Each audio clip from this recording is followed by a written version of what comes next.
Hello students, क्या हाल चाल आप लोगों के? कैसे सब उम्मीद है सब ठीक होंगे, मौज मस्ती कर रहे होंगे और साथ ही साथ पढ़ाई भी।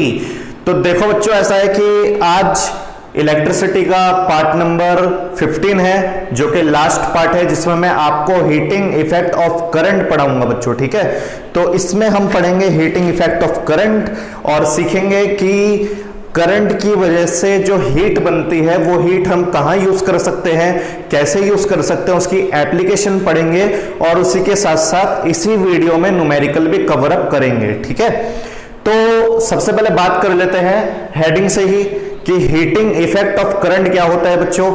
तो हीटिंग का मतलब तो हीट हो गई, इफेक्ट मतलब इफेक्ट, आपको पता ही है। इफेक्ट किसका? करंट का इफेक्ट। तो यार करंट सच में हीट पैदा करता है, ये कैसे पता है आपको? तो बच्चों देखो, ये बोलना सही भी है थोड़ा थोड़ा और गलत भी है कि करंट हीट प्रोड्यूस करता है। करंट हीट प्रोड्यूस करता है, लेकिन आप इसको दो वैरायटी में तोड़ सकते हो। एक कि करंट प्रोड्यूस की हीट प्रोड्यूस कम करता है और दूसरा कि हीट प्रोड्यूस ज्यादा करता है। तो कहने का मतलब ये है कि मैं आप लोगों से ही पूछ लेता हूं कि अगर मैं यहां पे एक एग्जांपल ले लूं बच्चे कि यहां पे मेरे पास कॉपर है, यहां पे मेरे पास कॉपर है और यहां पे मेरे पास एल्यूमिनियम है। यहां पे मेरे पास कॉपर है और यहां पे मेरे पास एल्यूमिनियम है। तो जो कॉपर और एल्यूमिनियम है, और यहां पे मैं एक और एलिमेंट ले लेता हूं जिसको बोलेंगे नाइक्रोम। जिसको क्या बोलेंगे जी? नाइक्रोम बोलेंगे। तो नाइक्रोम वैसे एक एलिमेंट तो है नहीं, इसे एलॉय बोलते हैं बच्चों। क्या बोलते हैं? एलॉय। एलॉय का मीनिंग ये होता है कि जब दो या दो से ज्यादा चीज आपस में मिलती है, आपस में मेटल मिक्स हो जाते हैं, तो उसे एलॉय बोलते हैं। तो ये मेटल के मिक्स होने से बना है बच्चों। ठीक है, तो ऐसे बोलेंगे नाइक्रोम, नाइक्रोम बोलेंगे बच्चों। ठीक है, अब सुनो जरा ध्यान से बात ये है बच्चों कि मैं आप लोगों को ये बताता हूं कि कॉपर और एल्यूमिनियम हमारे गुड कंडक्टर होते हैं इलेक्ट्रिसिटी के। तो कहने का मतलब ये है कि अगर मैं इसमें इलेक्ट्रिक करंट दूंगा, अगर मैं इसमें इलेक्ट्रिक करंट दूंगा तो भैया जाहिर सी बात है ये हीट प्रोड्यूस तो करेगा। जाहिर सी बात है ये हीट प्रोड्यूस तो करेगा, पर ज्यादा से ज्यादा करंट पास करा देगा। पर ज्यादा से ज्यादा करंट क्या करा देगा? पास करा देगा, क्योंकि गुड कंडक्टर है। गुड कंडक्टर की पहचान ही होती है। जैसे भाई कुछ बच्चे होते हैं जो लेक्चर में जवाब दे देंगे, कुछ बच्चे होते हैं जो लेक्चर में बीच में ही बोल देंगे कि हाँ हमें तो पता है ये गुड कंडक्टर है। तो भैया आप सही डायरेक्शन पर हो, है ना जी? सही डायरेक्शन पर आपकी हीट कम यूज हो रही है, आप अपना एंग्रीपन या आपका जो भी मासूमियत वाला गुस्सा है वो कम निकाल रहे हो और अपने सही डायरेक्शन में सही डायरेक्शन में चल रहे हो। सही बात है जी। लेकिन वहां पे कुछ ऐसे मिलेंगे आपको दल बदलू अगल बगल वाले, जो आपको भर भर के बातें बोल देंगे कि भैया आजकल क्या हो गया है, पढ़ाई करने लग गया है? ऐसे तो बोलता है, जवाब देने लग गया है, टीचर को जवाब देगा, ऐसे करेगा, हमारा जो पार्टनरशिप है वो तोड़ेगा। हम तो सोच रहे हैं कि साथ में फेल होंगे, तो पास होने की कतार पे लग गया है जी। तो ऐसे भी मिलेंगे जी आपको, और ऐसे आपको यहाँ पे मिलेंगे जी। मतलब अगर आप इलेक्ट्रिक करंट लोगे तो वो कुछ भी प्रोडक्ट नहीं बनाने देंगे, वो सारा का सारा हीट में कन्वर्ट कर देंगे बच्चों। सारे का सारे किस में कन्वर्ट कर देंगे? हीट में कन्वर्ट कर देंगे। तो कहने का मतलब ये है, यहाँ पे मैंने एक एरो बनाया, मतलब हीट कम प्रोड्यूस होगी, और मैंने यहाँ पे बहुत सारे एरो बना दिए, तो इलेक्ट्रिक करंट से हीट क्या होगी? ज्यादा प्रोड्यूस होगी। तो इलेक्ट्रिक करंट से किसी तार में, अब बच्चों तार को भी डिफाइन करना पड़ेगा। अब तार को कैसे डिफाइन करा जाए? तो तार को डिफाइन करने का बहुत सिंपल सा तरीका है कि कॉपर और एल्यूमिनियम जो होती है वो होती है लो रेसिस्टेंस वाली तार। कैसी रेसिस्टेंस वाली? लो रेसिस्टेंस वाली, जिसमें करंट में रुकावट कम होती है। लेकिन वहीं पर अगर बात करी जाए तो नाइक्रोम होती है हाई रेसिस्टेंस वाली तार। नाइक्रोम कैसी तार होती है? हाई रेसिस्टेंस वाली तार होती है, जो करंट को भर भर के रोकती है कि आप रुक जाओगे, आपको रुकना ही पड़ेगा। ठीक है, तो आप समझ जाओ कि आपके कैसे वाले हैं, ज्यादा कम रोकने वाले हैं कि बहुत ही ज्यादा रोकने वाले हैं। फिर तो गड़बड़ी हो जाएगी 10th में, है ना? तो कहने का मतलब यह है हीटिंग इफेक्ट ऑफ करंट में कि जब आप करंट किसी हाई रेसिस्टेंस वायर में देता हो, जैसे नाइक्रोम में दे दो, कॉन्स्टेंटेंट में दे दो, मैग्नेटाइन में दे दो, ये सारे के सारे नाम है हाई रेसिस्टेंस वायर के, तो सारा का सारा इलेक्ट्रिक करंट पास ना होकर, सारा का सारा इलेक्ट्रिक करंट पास ना होकर हीट में कन्वर्ट हो जाता है, और इसी चीज को बोलते हैं हीटिंग इफेक्ट ऑफ करंट। क्या बोलते हैं जी? Heating effect of current. तो यहाँ पे आप लिख सकते हो कि इट इज डिफाइंड एज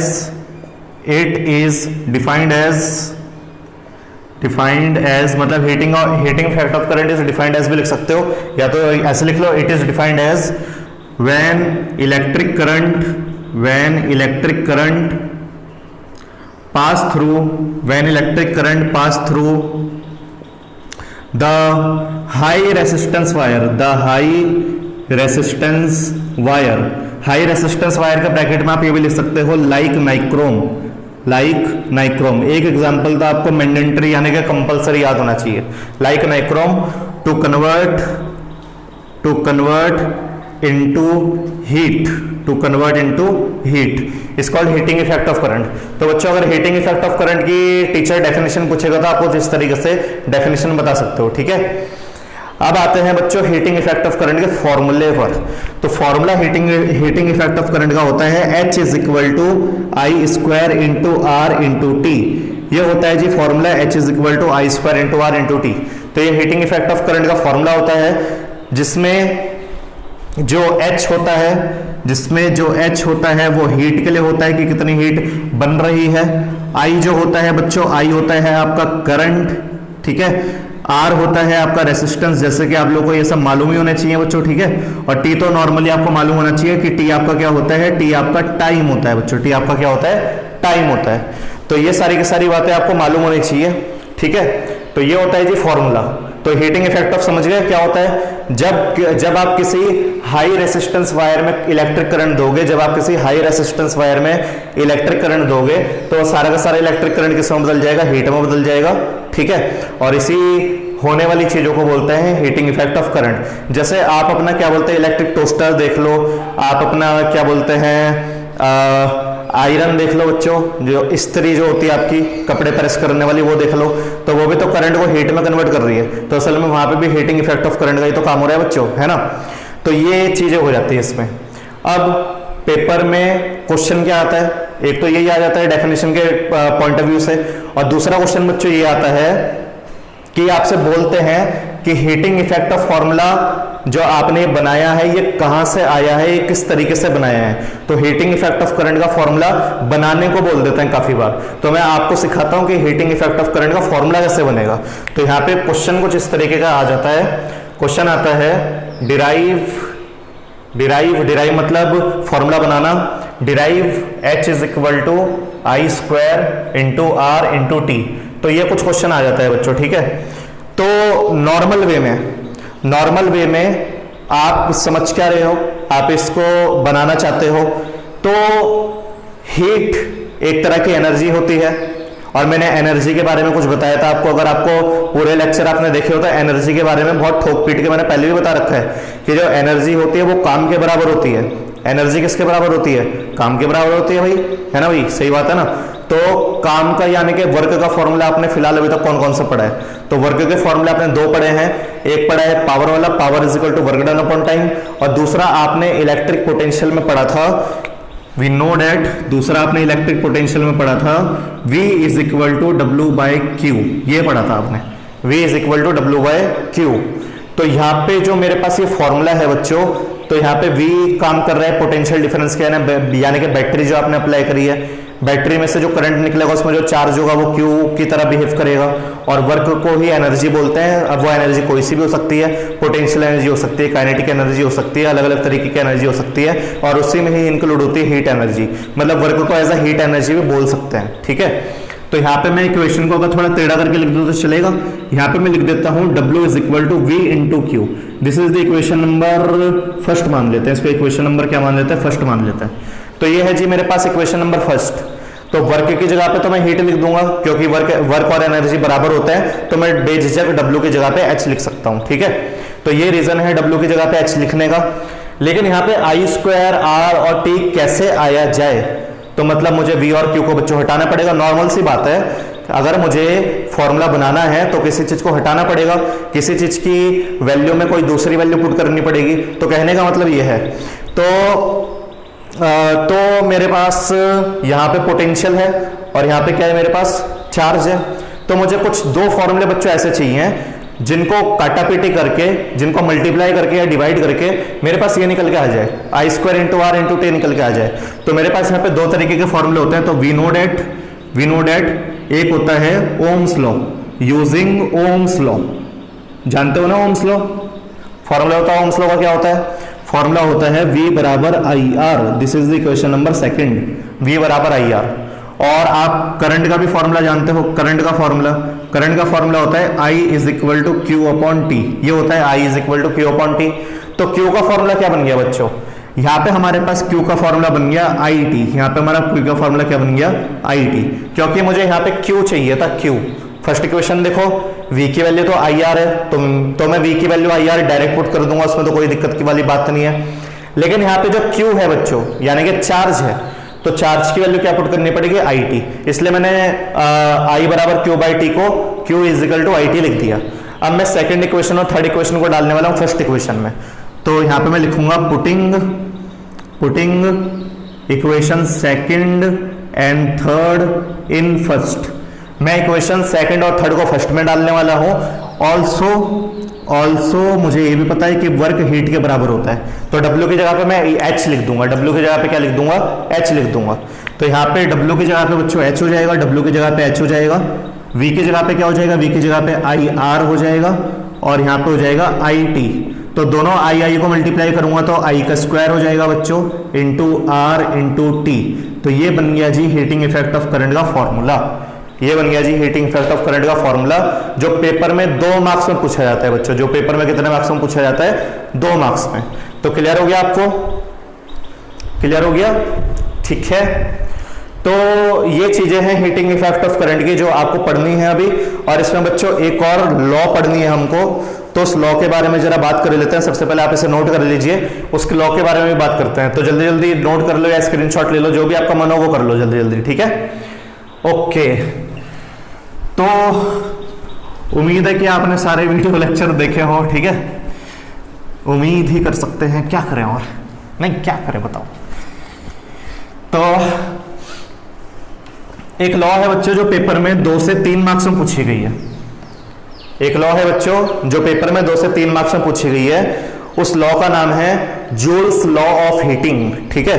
और सीधा और साफ क्वेश्चन यही बन के आता है, सीधा और साफ क्वेश्चन यही बन के आता है, state joules law of heating, state joules law of heating, ठीक है बच्चों। तो इसकी मैं आपको 2 डेफिनेशन सिखाऊंगा और दोनों के दोनों डेफिनेशन बहुत ही बेहतरीन है, कोई से भी आप बोल सकते हो, कोई दिक्कत नहीं है, ठीक है। तो दोनों डेफिनेशन में से जो भी डेफिनेशन आपको पसंद हो वो आप बोल सकते हो, ठीक है। तो जूल्स लॉ ऑफ हीटिंग क्या होता है बच्चों, जूल्स लॉ ऑफ हीटिंग ये होता है जब आप किसी एप्लीकेशन में, जैसे आप आयरन मान लो, ठीक है, आयरन, अब वो वाला लोहा मत मान लेना, मेरा लोहे का शरीर है ना, तो वो वाले लोहे की बात नहीं कर रहे हैं, हम बात कर रहे हैं प्रेस की बच्चों, इलेक्ट्रिक आयरन की बात कर रहे हैं। तो यहाँ पे इलेक्ट्रिक आयरन का अंदर का मटेरियल बना देता हूँ, क्योंकि मेरी ड्राइंग ज़्यादा खास नहीं है, तो बस मैं अंदर का जो वो वी शेप का मटेरियल होता है उसे बना देता हूँ, जिसको बोलते हैं बच्चों, बताओ क्या बोलते हैं, अभी भी बताया था, जिसको बोलते हैं नाइक्रोम। क्या बोलते हैं बच्चों, नाइक्रोम। ये हाई रेसिस्टेंस वाली तार होती है, ये कैसी रेसिस्टेंस वाली तार होती है, हाई रेसिस्टेंस वाली, जो चीजों को गर्म करती है, जो चीजों को क्या करती है, गर्म करती है। और कहीं ना कहीं अच्छा भी है, तभी हम प्रेस कर पाते हैं, तभी हम अपनी ब्रेड को सेक पाते हैं, तभी हम बिना गैस और बिना आग के अपने खाने को गर्म कर पाते हैं। तो ये सारी चीजें इन्हीं की वजह से संतुलित है, नहीं तो अगर ये नहीं होते तो कुछ और जुगाड़ करना पड़ता है ना, फिर तो गैस और आग ही चलती है अपनी जो भी है। तो ये बहुत ही किफायती पड़ जाता है हमें। हाँ, बिजली का बिल ज्यादा आता है, लेकिन वैसे तो ठीक है। तो यहां पे मैंने इसको जोड़ दिया पॉजिटिव और नेगेटिव करंट से, यहां से मैंने इसे जोड़ दिया पॉजिटिव और नेगेटिव करंट से, ठीक है। तो कहने का मतलब ये है, कहने का मतलब ये है बच्चों, यहां पे मैंने इसको करंट से जोड़ दिया, तो करंट से जोड़ा है मैंने यहां पर करंट से, तो करंट मुझे कुछ मानना पड़ेगा। तो यहां पे डेफिनेशन नंबर 1 के अनुसार, डेफिनेशन नंबर 1 के अनुसार करंट देते जा रहे हैं, देते जा रहे हैं, देते जा रहे हैं, हमें अमाउंट नहीं पता। डेफिनेशन में कोई न्यूमेरिकल वैल्यू थोड़ी ना लिखेंगे कि 2 एम्पीयर करंट दे दिया, 3 एम्पीयर करंट दे दिया, 5 एम्पीयर करंट दे दिया, हमें थोड़ी ना पता कि करंट कितना दिया है। तो किसी हाई रेसिस्टेंस वाले में हमने कुछ करंट दिया और हमें पता नहीं हमने कितना करंट दिया, तो यहां पे करंट को मान लेते हैं आई एम्पियर। आई एम्पियर दिया होगा करंट, डेफिनेशन में 1 दिया होगा, 2 दिया होगा, 3 दिया होगा, तो डेफिनेशन में कभी भी न्यूमेरिकल वैल्यू जल्दी से नहीं लगाते हैं, तो इसलिए हम यहाँ पे आई एम्पियर मान लेते हैं। क्या मान लेते हैं? आई एम्पियर। अब आप बताओ नाइक्रोम का हाई रेसिस्टेंस है, कितना रेसिस्टेंस होगा? 1 होगा, 2 होगा, 3 होगा, हमें तो नहीं पता ना। तो यहाँ पे रेसिस्टेंस को मान लेते हैं आर ओम। क्या मान लेते हैं? आर ओम। और कितने समय तक ये हो रहा है? और कितने समय तक ये हो रहा है? हमें नहीं पता कितने समय तक हो रहा है, तो एट टाइम कितना मान लेते हैं? टाइम टी मान लेते हैं। तो कहने का मतलब क्या है, अभी आपको समझ में आ जाएगा, पता चल रहा होगा आपको सर के ऊपर से जा रहा है, लेकिन अब समझ में आ जाएगा। आप जब प्रेस को चालू करते हो तो आप ऑब्जर्वेशन देखो, भाई देखो साइंस ऑब्जर्वेशन पर है, साइंस पूरी की पूरी ऑब्जर्वेशन पर है। सबसे पहले आप किसी चीज को चेक करोगे, उसको ऑब्जर्व करोगे, उसको देखोगे कि वो क्यों हो रहा है, उसको देखोगे कि वो क्यों बढ़ रहा है, उसको देखोगे कि वो क्यों कम हो रहा है, उसकी वजह से फिर कंक्लूजन पे पहुंचोगे। तो भैया ऐसा है कि नेचर से साइंस आई है, ठीक है, साइंस ने नेचर नहीं बनाया, नेचर से साइंस आई है, तो नेचुरली चीजों को सोचोगे तो बहुत आराम से आ जाएगा आपको। तो यहाँ पे कहने का ये मतलब है कि आपके पास जो प्रेस है बच्चों, जो इलेक्ट्रिक आयरन है, जो इलेक्ट्रिक टोस्टर है, उसमें आप करंट देते हो, धीरे धीरे वो गर्म करना क्या होता है? शुरू होता है, और धीरे धीरे गर्म करना जब वो शुरू हो जाता है तो वो क्या प्रोड्यूस करता है? आप बता दो। वो हीट प्रोड्यूस करता है कि कूल प्रोड्यूस करता है? हीट प्रोड्यूस करता है। तो यहाँ पे वो क्या प्रोड्यूस कर देगा? यहाँ पे वो हीट प्रोड्यूस कर देगा, यहाँ पे वो हीट प्रोड्यूस कर देगा। अब वो हीट कितने अमाउंट की होगी? कम होगी, ज्यादा होगी? वो किस पे डिपेंड करेगा? टाइम पर। वो किस पे डिपेंड करेगा? टाइम पर। जितना आपने टाइम इस्तेमाल करा है, अगर आपने 5 मिनट प्रेस गर्म करे तो वो 5 मिनट जैसा गर्म होगी। अगर आपने 10 मिनट प्रेस को गर्म कराया तो वो गर्म होगी 10 मिनट जैसी। अगर आपने आधा घंटा प्रेस को गर्म कराया तो वो आधा घंटा मतलब तेज गर्म हो जाएगी। तो कहने का मतलब है टाइम बढ़ाते जाओगे तो हीट भी बढ़ती जाएगी, हीट का अमाउंट बढ़ता जाएगा। तो टाइम बढ़ाने से हीट का अमाउंट कैसे बढ़ रहा है? क्योंकि करंट आप लगातार दे रहे हो, आर ओम रेसिस्टेंस वायर में। अब आ रहा है बच्चा, आपको इंटरकनेक्टेड कर पा रहे हो? तो what is joule law of heating? Joule law of heating वो अमाउंट होता है हीट प्रोड्यूस का।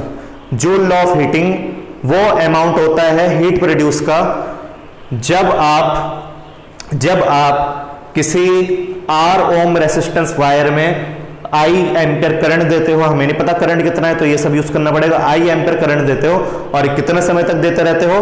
टाइम टी तक देते रहते हो। तो जितना भी अमाउंट ऑफ हीट प्रोड्यूस होगी, उसी अमाउंट ऑफ हीट को जूल लॉ ऑफ हीटिंग कहेंगे। तो कहने का मतलब ये है डेफिनेशन में, the amount of heat produced in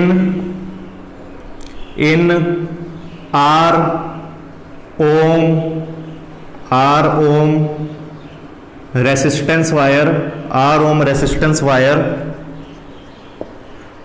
through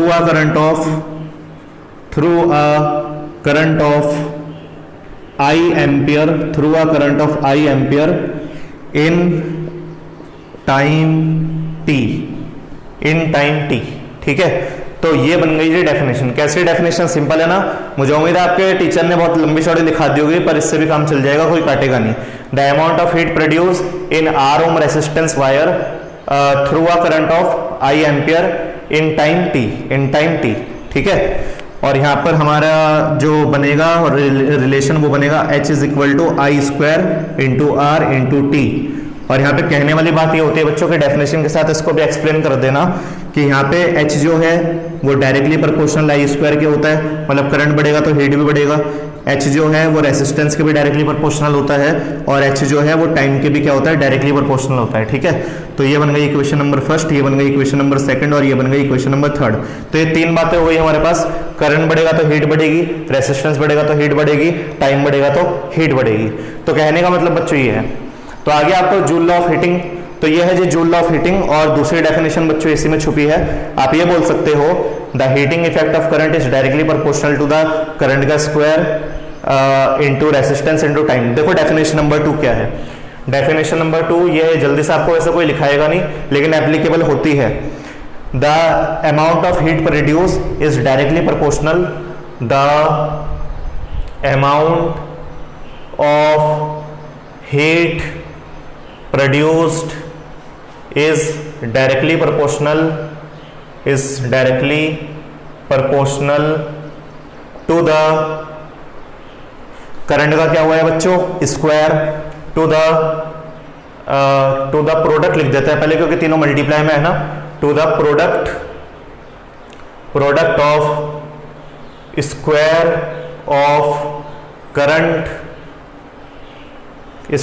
current, ठीक है, एंड रेसिस्टेंस, मतलब करंट का ही स्क्वायर है और किसी का स्क्वायर नहीं है, and resistance and time is called joule law of heating, इसको भी बोल सकते हो जूल लॉ ऑफ हीटिंग। तो या तो आपको डेफिनेशन नंबर 2 पसंद आ रही है तो आप वो लिख लो, या तो आपको डेफिनेशन नंबर 1 पसंद आ रही है आप वो लिख लो, दोनों में से कोई भी डेफिनेशन चल जाएगी, बात सेम है। क्लियर हो गया, कोई दिक्कत तो नहीं है? तो जल्दी जल्दी नोट करिए। इसके बाद इसकी प्रैक्टिकल एप्लीकेशन करते हैं बच्चों, इसके बाद इसकी क्या करते हैं, प्रैक्टिकल एप्लीकेशन करते हैं, ठीक है। तो चलो स्टार्ट करते हैं प्रैक्टिकल एप्लीकेशन। आप भी हेडिंग डाल लो, कॉपी पेन लेके बैठा करो, कॉपी पेन लेके बैठोगे और खुद से नोट्स बनाओगे तो बहुत बढ़िया होगा बच्चों, ठीक है। वीडियो देखते रहो और जब पूरा लेक्चर समझ में आ जाए, मतलब जैसे कि अभी ये वाला लेक्चर आपको समझ में आ गया, उसके बाद वीडियो को पॉज करो, नोट बना लो, ठीक है, नोट्स बना लो, कॉपी पेन लो, नोट्स बना लो, बस बढ़िया रहेगा आपके लिए, कोई दिक्कत नहीं है, ठीक है। तो बच्चों प्रैक्टिकल एप्लीकेशन क्या है, इसमें प्रैक्टिकल एप्लीकेशन की बात कर लेते हैं। तो यहाँ पे बात है application of heating effect of current, application of heating effect of current, application of heating effect of current. तो application of heating effect of current में सबसे पहला पॉइंट ये आता है कि ये इलेक्ट्रिकल अप्लायंसेज में वहां पे यूज होता है जहां पे वो इलेक्ट्रिकल अप्लायंसेज होते हैं जहां पे इलेक्ट्रिक करंट से हीट प्रोड्यूस होती है। जैसे कौन कौन से, इट इज यूज्ड फॉर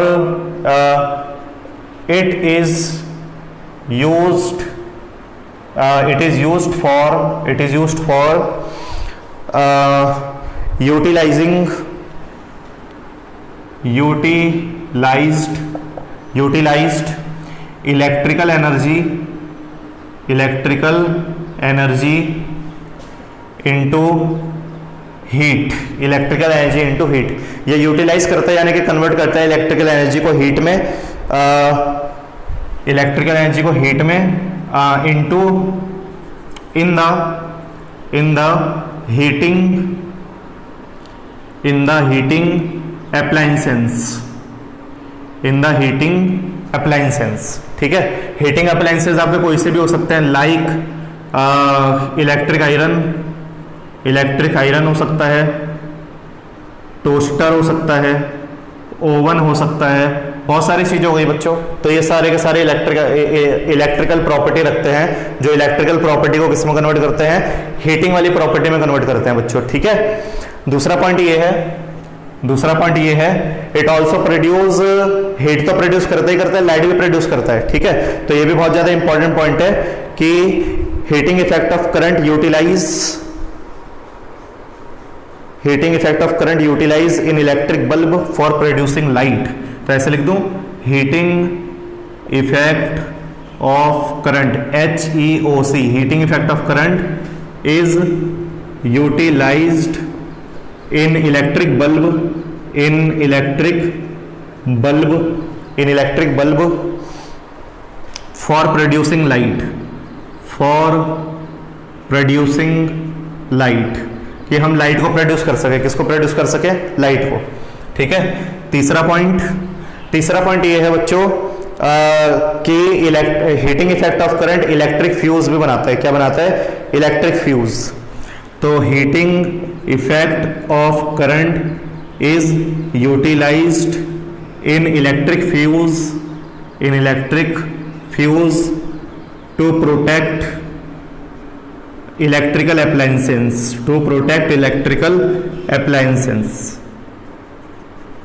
बच्चों को जो इलेक्ट्रिक फ्यूज नहीं होता है तो आपके पास देखो इलेक्ट्रिक फ्यूज होगा, तो इलेक्ट्रिक फ्यूज जो होता है उसमें एक बहुत ही पतली सी कॉपर की तार डली हुई होती है, जो सिर्फ और सिर्फ 220 वोल्ट से 230 या 40 झेल सकती है।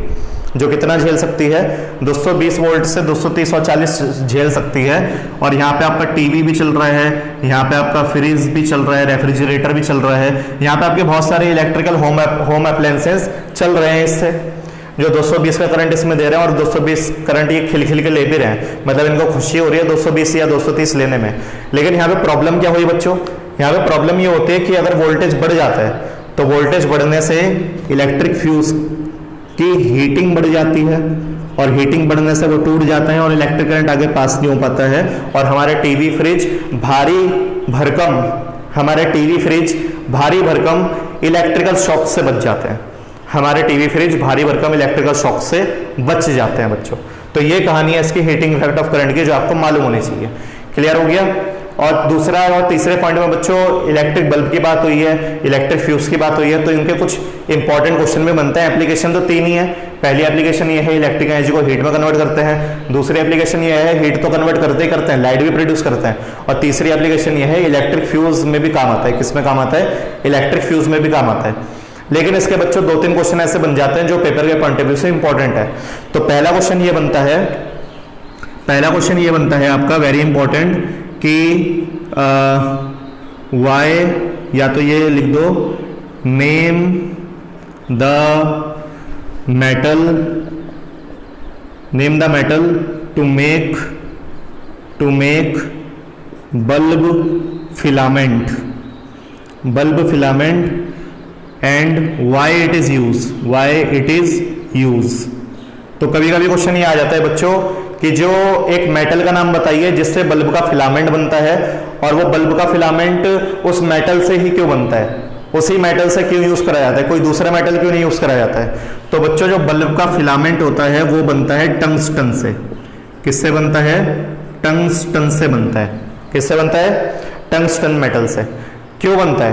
टंगस्टन मेटल से क्यों बनता है? Because it has very high melting point. पिघलने का पॉइंट क्या होता है? बहुत ज्यादा हाई। अबाउट लगभग कितना?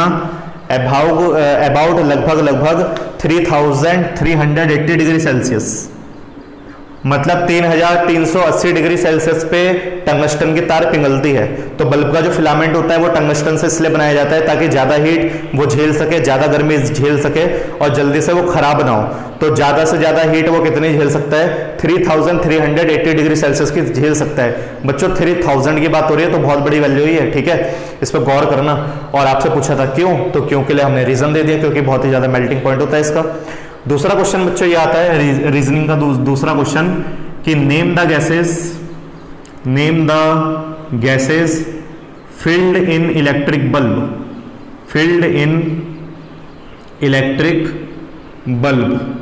कौन सी गैसेज है जो इलेक्ट्रिक बल्ब में भरी जाती है? तो इलेक्ट्रिक बल्ब में भरी जाती है mixture of argon and nitrogen. क्या भरा जाता है बच्चों? Mixture of argon and nitrogen. Argon आपका पीरियोडिक टेबल में 18 नंबर पे आता है, नाइट्रोजन आपका पीरियोडिक टेबल में 7 नंबर पे आता है। तो आर्गन और नाइट्रोजन भरी जाती है इन चीजों में। तो आगे जी आपको समझ में कोई दिक्कत तो नहीं है? तो ये कुछ प्रैक्टिकल एप्लीकेशन है, और प्रैक्टिकल एप्लीकेशन में से 2 क्वेश्चन काफी इंपॉर्टेंट होते हैं। ये 1 मार्क्स में आ जाते हैं या 2 मार्क्स में आ जाते हैं, रीजन पूछेंगे तो ये आप लिख सकते हो। क्या क्लियर हो गया आपको? क्या ये क्वेश्चन क्लियर हो गया बच्चा? आपको न्यूमेरिकल करें अब इसके। चलो स्टार्ट करते हैं न्यूमेरिकल, ये नोट कर लो। ओके स्टूडेंट, तो this is the question number 1 जो कि हीटिंग इफेक्ट ऑफ करंट का, और बहुत ही मस्त क्वेश्चन है बच्चों। आज हम एनसीईआरटी के क्वेश्चन ही निपटाएंगे सारे के सारे, जितने भी हमसे हो पाएंगे, और जितने भी 5-6 न्यूमेरिकल कराऊंगा उसमें से एनसीईआरटी में से बच्चों देखो रिपीट होता ही होता है। तो इसको इन क्वेश्चंस को ज्यादा अच्छे से करना, ठीक है। और सीरीज और पहले वाले तो वो तो इंपॉर्टेंट वीडियो है, वो तो आपको करनी है, 10, 11, 12 है ना। तो बार बार मैं इसलिए पिंच करता रहता हूँ ताकि आपको मालूम हो चीजें। तो आपसे पूछा ये गया है, आप पोटेंशियल डिफरेंस ऑफ 250 वोल्ट, यानी कि आपको गिवन क्या दिया है? आपको गिवन दिया है कि V आपको 250 वोल्ट दिया है। अब इतनी चीजें आपको आ जानी चाहिए पढ़ने के बाद, ठीक है, क्योंकि लास्ट लेक्चर है तो V, I, R सब कुछ पता होना चाहिए अब, क्योंकि न्यूमेरिकल मैंने बहुत सारे करा दिए थे पिछले पुराने आपको, ठीक है। Is applied across a resistance of 500 ओम। तो रेसिस्टेंस कितना दे रखा है? 500 ओम रेसिस्टेंस दे रखा है। और आपसे पूछा है कैलकुलेट द इलेक्ट्रिक करंट। सबसे पहले आपसे पूछा है कैलकुलेट द इलेक्ट्रिक करंट, और दूसरा आपसे क्या पूछा है, दूसरा आपसे पूछा है कि हीटिंग इफेक्ट ऑफ करंट बताइए जब टाइम कितना दे रखा हो 10 second. Heating effect of current बताइए जब टाइम दे रखा हो 10 सेकंड। अब क्वेश्चन दोनों इंटरकनेक्ट है। क्यों कनेक्ट है? क्योंकि हीट का फॉर्मूला हम जानते हैं I square into R into T होता है बच्चों, ये जानते हैं हम कि I square into R into T होता है। तो सबसे पहले अगर यहां से आई नहीं निकलेगा तो आई के वैल्यू यहां पे कैसे डालेंगे, इसलिए आई निकालना जरूरी है। तो यहाँ पे V और R दे रखा है तो यहाँ पे ओम्स लॉ लगा देंगे बच्चों। V बराबर आई आर ओम्स लॉ का फॉर्मूला होता है। तो I का फॉर्मूला क्या बन जाएगा, I का फॉर्मूला V अपॉन R बन जाएगा। तो V कितना हो जाएगा आपके पास, V हो जाएगा आपके पास 250, ये हो जाएगा 500 और 250 बन जा 250 2 जा 500 हो जाएगा। और 1/2 को जब आप डिवाइड करोगे तो 0.5 एम्पियर आ जाएगा बच्चों। तो ये आ गया आपका जो करंट है वो आ गया 0.5 एम्पियर। अब इसी करंट की वैल्यू को हम यहाँ पे इस्तेमाल करेंगे। तो H इज इक्वल टू 0.5 का हो जाएगा यहाँ पे स्क्वायर, और यहाँ पे दोबारा से 500 डालेंगे और यहाँ पे 10 डालेंगे बच्चों। तो मैं 0.5 को 2 बार लिख देता हूँ क्योंकि यहाँ पे स्क्वायर है, तो 0.5 को 2 बार लिख देते हैं। ये 500 हो गया, ये 10 हो गया। मैं दोनों पॉइंट हटा देता हूँ बच्चों, तो नीचे 100 आ जाएगा। तो नीचे आ जाएगा 100, 0 से 0 कट गया, 0 से 0 कट गया।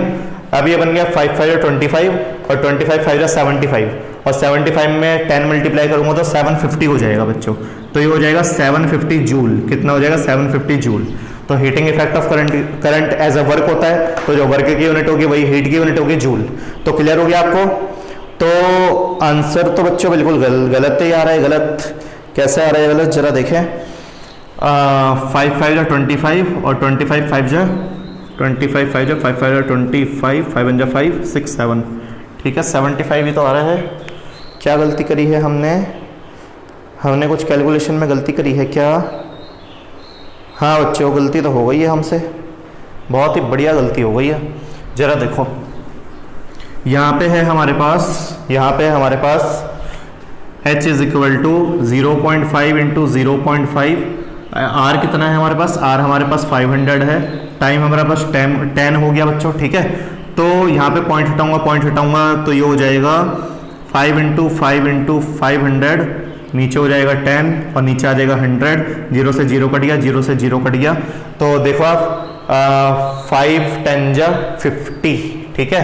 तो H is equal to 25 into 50 और 25 और 50 को जरा मल्टीप्लाई कर दो तो 5 0 जा 0, 5 5 जा 25, ठीक है।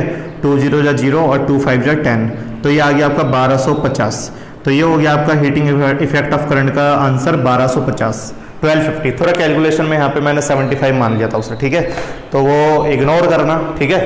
नहीं तो मैं काट भी सकता था लेकिन मैं काटता नहीं हूँ कभी, क्योंकि गलतियां पता होनी चाहिए कि कहाँ पे कौन गलती कर रहा है, इसलिए गलती मालूम होनी चाहिए, ठीक है। तो क्लियर हो गया ये वाला क्वेश्चन आपको। अगला क्वेश्चन करें। अगला क्वेश्चन पे जरा ध्यान देना क्योंकि एनसीईआरटी का और इंपॉर्टेंट क्वेश्चन है, कैलकुलेशन लेवल पे बहुत इंपॉर्टेंट है, ठीक है। तो जल्दी जल्दी आप इसे नोट करो, फिर कैलकुलेशन लेवल पर एक क्वेश्चन करते हैं बहुत बढ़िया, ठीक है। यह है बच्चों क्वेश्चन नंबर सेकंड, ठीक है। तो क्वेश्चन नंबर सेकंड है हीटिंग इफेक्ट ऑफ करंट में calculate the heat produce when 96,000 coulomb of charge is transferred in 1 hour through a potential of 50 volt. तो कहने का मतलब ये है कि हमारे पास यहाँ पे एक हीटिंग इफेक्ट ऑफ करंट का फॉर्मूला है H is equal to I square into R into T. ये हमारे पास फॉर्मूला है, हमें हीट निकालनी है। लेकिन यहाँ पे प्रॉब्लम ये है कि हमें चार्ज दिया है बच्चों, यहाँ पे 96000 कूलम दिया है और पोटेंशियल कितना दिया है 50 वोल्ट हमको पोटेंशियल दिया है। अब हमको समझ में नहीं आवत है कि ये होगा तो होगा कैसे, क्योंकि यहाँ पे I है, R है, T है और यहाँ पे ऐसा कुछ भी नहीं है। यहाँ पे Q है और यहाँ पे V है। तो बढ़ गई ना प्रॉब्लम, वेरी बिग प्रॉब्लम, ठीक है। तो करना क्या है बच्चों, बहुत सिंपल काम है। आपको Q और V की मदद से ये सारी की सारी चीजें निकालनी है। टाइम तो दे रखा है 1 घंटा, तो टाइम तो 1 घंटा मतलब 60 मिनट 60 सेकंड हम यहाँ पे डाल देंगे, क्योंकि सिर्फ एक ही जगह पे इलेक्ट्रिक वाली पावर पर ही हमें किलोवाट आवर में लेना है, बाकी हर जगह पे हमें टाइम सेकंड में ही लेके चलना है, ठीक है। तो ये याद रखना। तो कैसे करें, क्या हो सकता है, तो यहाँ पे बच्चों करंट निकालने का फॉर्मूला मैं जानता हूँ, I is equal to Q/T तो होता है, ठीक है। और चार्ज का फॉर्मूला यहाँ चार्ज डाल देता हूँ 96000 मुझे दे रखा है। टाइम बच्चों 1 घंटा है तो 60 × 60 ले लेंगे और 0 से 0 कट जाएगा, 0 से 0 कट जाएगा। ये आ जाएगा आपके पास 960 और 6 6 36 आ जाएगा आपके पास। और बच्चों जब आप इसे डिवाइड करोगे तो ये लगभग लगभग आपका कट के आएगा लगभग 26.67 एम्पियर, मतलब 26.67 एम्पियर। ये कुछ ऐसे कट कर आएगा, एक बार डिवाइड करके देखना, ठीक है। तो ये इतना आ जाएगा। आर कैसे निकालें? आर भी निकल जाएगा, करंट और वी गिवन है तो अब आर भी निकल जाएगा। तो यहाँ पे ओम्स लॉ लगा देंगे, V बराबर आई आर, तो आर का फॉर्मूला क्या बन जाएगा? V अपॉन आई बन जाएगा बच्चों। तो R is equal to V कितना? V हमारे पास हो जाएगा 50, तो V हो जाएगा हमारे पास 50 और I कितना निकाल दिया? 26.67, तो ये हो गया 26.67। पॉइंट हटाऊंगा तो ऊपर ये 1 2 3 और नीचे आ जाएगा 2667 आ जाएगा। और जब आप इसे डिवाइड करोगे, एक बार डिवाइड करके देखना, तो ये एक बारी में जाएगा, उसके बाद जाएगा 1.87 आएगा बच्चों। कितना आएगा? 1.87 ओम आ जाएगा। डिवाइड करना है नॉर्मल, मैं तो तरीका समझा रहा हूँ, तरीका करना कैसा था। तो करंट के लिए I बराबर Q बाई टी लगा देना था और R के लिए फिर आपको ओम्स लॉ लगा देनी थी। तो करंट और R निकल चुका है, तो अब जल्दी जल्दी शुरू करते हैं और हीटिंग इफेक्ट को सॉल्व कर लेते हैं। तो यहाँ पे H is equal to I कितना दिया है? 26.67 का होल स्क्वायर और R कितना दिया है? 1.87। टाइम कितना दिया है? 60 × 60, 1 घंटे को हमने तोड़ दिया है बच्चों। और कैलकुलेशन आप करोगे इस बार, ठीक है, लास्ट क्वेश्चन है। तो कैलकुलेशन करने पे आपका आना चाहिए 4788400 4788400 जूल आपका ये आंसर आना चाहिए, ठीक है, कोई दिक्कत तो नहीं है। तो ये क्वेश्चन बच्चों पेपर के पॉइंट ऑफ व्यू में 3 मार्क्स में आता है, क्योंकि इसमें 3 काम करने होते हैं। पहला करंट निकालना होता है, दूसरा आपका रेसिस्टेंस निकालना होता है और तीसरा आपका फिर हीट निकालना होता है। तो 2 से 3 मार्क्स में ये न्यूमेरिकल आ चुका है और एनसीईआरटी का very very very important question था बच्चों। ये एनसीईआरटी का very very very important question था, ठीक है, कोई दिक्कत तो नहीं है। आ गया समझ में? अच्छे से आ गया, ठीक है ना?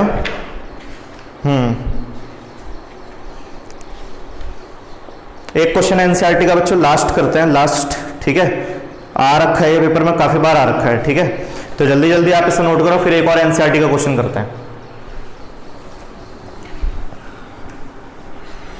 आज बड़ा ही अच्छा महसूस हो रहा है, लास्ट पार्ट बन गया है, उसके बाद नया चैप्टर करेंगे शुरू, ठीक है।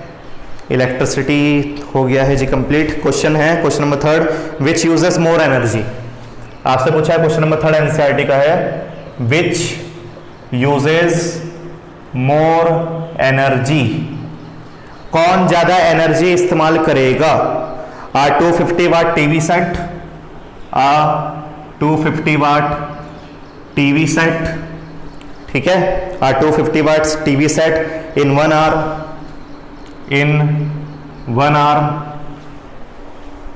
और 1200 वोल्ट और 1200 watt toaster in 10 minutes, toaster in 10 minutes. आपसे बच्चों पूछा यह गया है कौन इलेक्ट्रिकल एनर्जी ज्यादा कंज्यूम करेगा, या टीवी जो 1 घंटा चल रहा है या टोस्टर जो 10 मिनट चल रहा है। तो चलो चेक कर लेते हैं कौन ज्यादा यूज करेगा। तो यहाँ पे 2 केस हो जाते हैं बच्चों, एक टीवी का हो जाता है, एक टोस्टर का हो जाता है। तो यहाँ पे टीवी की पावर हमको दे रखी है 250 वाट, कितनी दे रखी है? 250 वाट, और टाइम कितना दे रखा है बच्चों? 1 घंटा, टाइम दे रखा है 1 घंटा। तो हमें ई निकालना है, इलेक्ट्रिकल एनर्जी कंज्यूम निकालना है। और वहाँ पे अगर इलेक्ट्रिक टोस्टर की बात करें तो यहाँ पे इलेक्ट्रिक टोस्टर के लिए पावर दे रखी है 1200 वाट, और यहाँ पे हमें टाइम दे रखा है 10 मिनट्स, और हमें यहाँ पे भी क्या निकालनी है? इलेक्ट्रिकल एनर्जी कंज्यूम निकालनी है। तो कैसे करें? बहुत सिंपल है, बहुत सिंपल है। तो सबसे पहले पावर को जरा किलोवाट में कर दो, क्योंकि टाइम तो घंटे में है पर पावर किलोवाट में नहीं है, तभी तो ई के फॉर्मूले में डाल नहीं पाएंगे हम। तो पावर को हम 1000 से अगर डिवाइड कर दें बच्चों तो वो किलोवाट में हो जाती है, ये हो जाएगा 0.25 किलोवाट, ठीक है। तो ई आ जाएगा P इंटू टी, तो E is equal to P कितना? P आप डाल दोगे 0.25, टाइम कितना? 1 घंटा, दोनों को मल्टीप्लाई करोगे तो कितना आ जाएगा? 0.25 किलोवाट आवर। भाई टीवी तो 0.25 किलोवाट आवर लेगा। अब जरा आ जाते हैं इलेक्ट्रिक टोस्टर पर। तो E is equal to P into T, तो E is equal to P कितना? 1200 वाट और टाइम मिनट। तो बच्चों कन्वर्ट करना पड़ेगा, दोनों ही चीज को कन्वर्ट करना पड़ेगा यहाँ पे। तो तो यहाँ पे P इज इक्वल टू 1200 और नीचे हो जाएगा 100, नीचे हो जाएगा 1000, 0 से 0 कटा, 0 से 0 कटा, यह आ जाएगा 1.2 किलोवाट, ये 1.2 किलोवाट आ जाएगा। टाइम को भी कर देते हैं आवर्स में, तो टाइम को आवर्स में मतलब मिनट को आवर्स में कन्वर्ट करने का मतलब है 60 से डिवाइड, तो 0 से 0 कट गया और ये आ जाएगा आपका 1/6 आवर्स, 1/6 आवर्स आ जाएगा। तो मिनट को जब भी घंटे में कन्वर्ट करना होगा तो 60 से डिवाइड करना होता है, ठीक है। तो ये आ गया मेरे पास, इसको भी पॉइंट पे कर सकते हो, कोई दिक्कत नहीं है, पर इतना छोड़ दोगे तब भी चलेगा। 1/6 आ गया बच्चों, पॉइंट हटाऊंगा तो नीचे 60 आ जाएगा, तो ये आ गया 12/60, तो 12 बन जा 12, 12 5 जा 60, 1/5 आ गया। और जब आप 1/5 को डिवाइड करोगे तो ये आएगा आपका, तो ये आएगा आपका 0.20, कितना आएगा 0.20 किलोवाट आवर। तो आप यहाँ पे चेक कर लो, ये आ रहा है 0.25 और ये कितना आ रहा है 0.20, तो कौन ज्यादा एनर्जी ले रहा है, टीवी सेट ज्यादा एनर्जी ले रहा है और टोस्टर अभी फिलहाल कम ले रहा है, ठीक है। तो यहाँ पे आप बोल सकते हो TV set consumes more energy, TV set consume more energy, TV set जो है वो एनर्जी ज्यादा ले रहा है। तो आगे आपको समझ में कोई दिक्कत तो नहीं है, आ गया ये समझ में। तो ये जो चैप्टर है बच्चों ये हो चुका है और ये क्वेश्चन आप समझ गए होंगे, बहुत इंपॉर्टेंट क्वेश्चन था एनसीईआरटी का। अब हम नया लेक्चर शुरू करेंगे बच्चों और मिलते हैं आपसे नेक्स्ट वीडियो में। अभी के लिए इतना ही, मतलब नेक्स्ट चैप्टर में, क्योंकि ये वीडियो हो चुकी है कंप्लीट, चैप्टर हो चुका है कंप्लीट, तो मिलेंगे आपसे नए चैप्टर में। अभी के लिए इतना ही, ओके, थैंक यू।